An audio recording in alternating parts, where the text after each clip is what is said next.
Kaya unbox natin to. Itong in-order natin na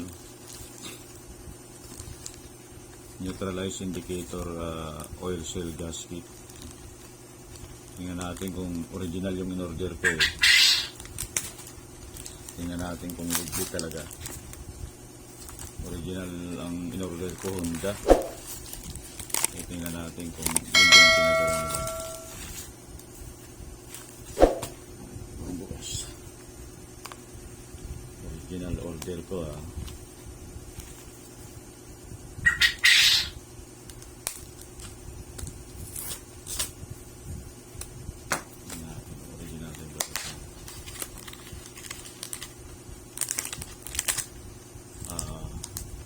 original din talaga.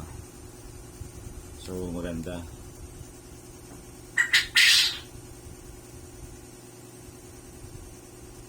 $14.22 7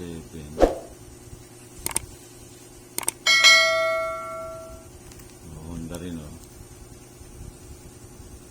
kala ko pick Thank you for watching guys. Bye bye.